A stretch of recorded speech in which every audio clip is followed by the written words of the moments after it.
17 August চালু হচ্ছে metro rail. হ্যাঁ, ঠিকই শুনতে পাচ্ছেন, আপনারা স্ক্রিনে দেখতে পাচ্ছেন, ভালো করে দেখেন। এই মেট্রো রেল যখন ভাঙা হয়, ভাঙচুর করা হয়, তখন ওবায়দুল কাদের এবং হাসিনা বলেছিল যে এটা মেরামত করতে 300 কোটি টাকার বেশি লাগবে এবং ঠিক করতে সময় লাগবে কত? 1 বছরেরও বেশি। আর সেই মেট্রো রেল ঠিক করতে এখন সময় লাগবে মাত্র 3 থেকে 4 দিন, আর টাকা লাগবে মাত্র 50 কোটি টাকারও কম। চিন্তা করতে পারেন কত বড় দুর্নীতিবাজ ছিল এই হাসিনা এবং তার দোসরগুলো।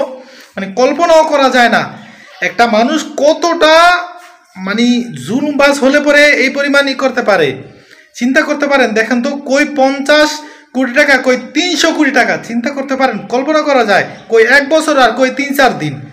এই ওবায়দুল কাদের বলেছিল একেবারে 300 কোটি টাকারও বেশি লাগবে, ক্ষয়ক্ষতি হয়েছে। এইদিকে আবার বলেছে যে 1 বছর সময়েরও বেশি লাগবে। দেখছেন ওবায়দুল কাদের আর এই যে কাদের আমরা সাপোর্ট করতেছি আজকে 16টা বছর ধরে, কাদেরকে আমরা সাপোর্ট করে যেতে। চিন্তা করতে পারেন, এই আসাদুজ্জামান কামাল খান প্রতিদিন শুধু কারওয়ান বাজার থেকে 150 কোটি টাকা, চিন্তা কর, 1.5 কোটি টাকা, 1.5 কোটি টাকা শুধু চাঁদা তুলতে একটা বাজার থেকে 1.5 কোটি টাকা। কাদেরকে আমরা সাপোর্ট করতেছি? যারা হেফাজত ইসলামের সময় হাজার হাজার মানুষগুলোরে শাপলা চত্বরে তারা মেরে ফেলছে। শুধু তাই না, এই শিক্ষার্থীদের, আমার ভাই বোনদেরকে, শত শত ভাই বোনদেরকে তারা এই গুলি করে হত্যা করে ফেলছে। কাদেরকে আমরা আজকে সাপোর্ট করতেছি?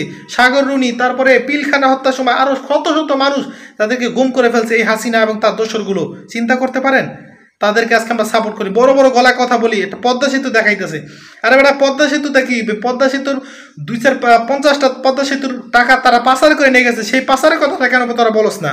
তো একবার কোনো কথা না, ভিডিওটি সর্বোচ্চ শেয়ার করবেন, একটা সময় বুঝবেন। এই যে এখন কেবল বোঝা শুরু করছেন, হাসিনা থাকতে কি পরিমাণ কাঁচা তরকারির দাম খাইছে, প্রতিটা দাম গেছে। আর এখন 2 দিন ধরে অন্য সরকার আসতে পারে, প্রতিটা দ্রব্যমূল্যের দাম দিন দিন ঠাস দাম কমে যেতেছে, বাড়ার পরিবর্তে। এটাই তো বুঝতে পারেন, এত বুঝতে পারেন এই মুহূর্তে দাম কমার তো কোনো আমি দেখি না, তো সেই জায়গায় কীভাবে দাম কমে যেতে চিন্তা করতে পারেন। তো আর কোনো কথা নয়, ভিডিওটি বেশি শেয়ার করে দিবেন। আল্লাহ হাফেজ।